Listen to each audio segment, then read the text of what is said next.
کچھ دوستوں نے بتایا ہے جی کہ انہوں نے خیبر پختونخوا میں دہشت گردی کا جو الزام ہے وہ ہم پہ ڈالنے کی کوشش کی ہے، تو بالکل یہ افسوسناک بات ہے۔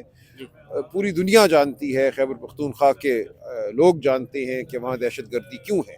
جی 50 سال سے، اس سے زیادہ عرصے سے غلط پالیسیاں ہیں وفاق کی، جس کے نتیجے میں یہ سب کچھ ہوا، اور کچھ ایک صورتحال ہے جی اس وقت افغانستان میں جس کی وجہ سے وہاں ایک دہشت گردی کی ایک وبا ہے۔ جی تو ہم نے سب نے مل کر اس کا مقابلہ کرنا ہے، کسی ایک کو الزام دینا ٹھیک بات نہیں ہوگی، جی اور اس کا مقابلہ جو ہے وہ فراست سے ہوگا، وہ سوچ سے ہوگا، وہ لوکل جو عمائدین ہیں، علاقے کے جو لوگ ہیں، ان کو شامل کر کے ہوگا، افغان حکومت سے گفتگو کر کے ہوگا۔ جی یہ ایک بڑا جامع ایک منصوبہ ہے جس کے ذریعے آپ کو اس دہشت گردی پہ قابو پانا ہوگا۔ جی خان صاحب کی جب حکومت تھی، پی ٹی آئی کی حکومت تھی، تو نہیں تھی دہشت گردی، اس کی وجہ تھی کہ عوام میں اور حکومت میں ربط تھا۔ جب آپ عوام سے خلیج پیدا کرتے ہیں، دوری پیدا کرتے ہیں، تو آپ کی پالیسیاں بے ربط ہو جاتی ہیں، اور اس کے نتیجے میں نتائج جو ہیں وہ اچھے نہیں آتے۔ سر 5 بڑوں کی ملاقات کی بات ہو رہی ہے، ٹاک شوز میں بات ہو رہی ہے، ایک تجویز دی گئی تھی رانا ثناء اللہ کی جانب سے، میاں شہباز نہیں، شریف۔ عمران خان صاحب سے کرے نا بات جس نے کرنی ہے۔ خان صاحب نے بڑی وضاحت سے کہا ہے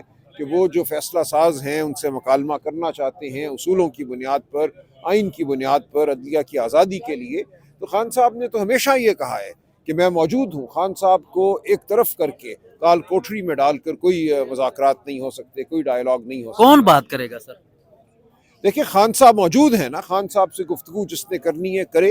جی خان صاحب نے جن لوگوں کو اپنا نمائندہ مقرر کیا ہے، وہ چکزئی صاحب ہوں، علامہ ناصر ہوں، ان کی ملاقات خان صاحب سے کرائیں۔ ہم ان کے رفقا موجود ہیں، جی ہماری ملاقات خان صاحب سے کرائیں، پھر ان کی ہدایت کے تحت، ان کے حکم کے تحت بات آگے بڑھ سکتی ہے۔ لیکن خان صاحب کو علیحدہ کر کے کوئی مذاکرات نہیں ہو سکتے۔ جو بھی گفتگو ہوگی وہ خان صاحب کے حکم کے تحت ہوگی، ان کی ہدایت کے تابع ہوگی۔ تو جو موجودہ جو حکومت ہے اس کے ساتھ اگر وہ بات چیت چلے تو پھر آپ کریں گے بات؟ دیکھیے، خان صاحب کا جو حکم ہوگا اس کے تحت ہی بات ہوگی۔ خان صاحب بالکل واضح ہیں کہ ان لوگوں سے جو مجبور محض ہیں، جی بات کرنے کا کوئی فائدہ نہیں۔ جی ہم نے دسمبر 2024 میں، جنوری 2025 میں ان کے ساتھ 5 نشستیں کی تھیں، اور کوئی فائدہ نہیں ہوا۔ ہر بات پہ انہوں نے یہی کہا ہم پوچھ کر بتائیں گے، اجازت ملی تو کریں گے۔ انہیں نہ اجازت ملی، نہ وہ کچھ کر سکے۔ ہماری اس وقت بھی ان سے یہی ایک مانگ تھی کہ خان صاحب سے آزادانہ ماحول میں ملاقات کراؤ۔ ہم نے یہ کہا کہ 9 مئی اور 26 نومبر کے حوالے سے آزادانہ تحقیقات کراؤ، کمیشن بناؤ، کچھ بھی نہ ہو سکا۔ تو اس پورے عمل میں ہمیں کوئی سنجیدگی نظر نہیں آتی، کوئی خلوص نظر نہیں آتا۔ مقصد صرف یہ نظر آتا ہے کہ جو الیکشن کو لوٹا گیا وہ بات نہ ہو، اس پہ مٹی ڈال دی جائے۔ خان صاحب کے خلاف جو ناحق مقدمے ہیں ان کی بات نہ ہو۔ تو یہ ایسے نہیں ہوگا۔ جس نے بھی بات کرنی ہے اور جو فیصلہ سازی کا اختیار رکھتا ہے وہ خان صاحب سے بات کرے۔ سر اس صورتحال میں ہم دیکھتے ہیں، آپ کہتے ہیں ہم نے اس حکومت کے ساتھ بات نہیں کرنی، دوسری جانب اسٹیبلشمنٹ کا موقف ہے کہ آپ نے اگر بات کرنی ہے تو سیاسی پارٹیوں کے پھر ساتھ نہیں کریں، کرتے نا۔ تو پھر یہ دیکھیں، صورتحال کہاں یہ جائے گی، کب تک؟ صورتحال، یہ جی تاریخ اس کا فیصلہ کرتی ہے، پاکستان کے عوام اس کا فیصلہ کریں گے۔ ہم نے کوئی جھک کر بات نہیں کرنی، جی ہم نے کوئی ایسی بات نہیں کرنی جو بے ایمانی ہو، ہم نے کوئی ایسی بات نہیں کرنی جو اصول سے منافی ہو۔ جی خان صاحب سے بات ہوگی، خان صاحب مکالمہ کریں گے تو مکالمہ آگے بڑھے گا۔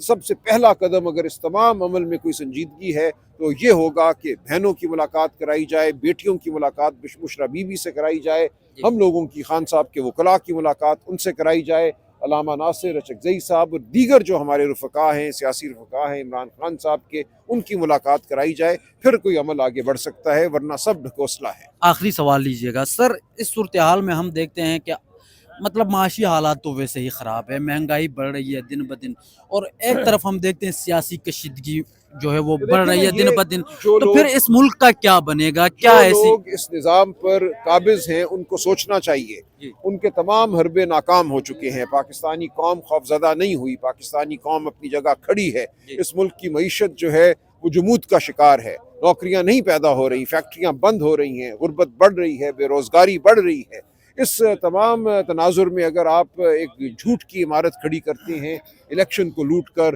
صحافت کا گلا گھونٹ کر، تو وہ عمارت پائیدار نہیں ہوگی۔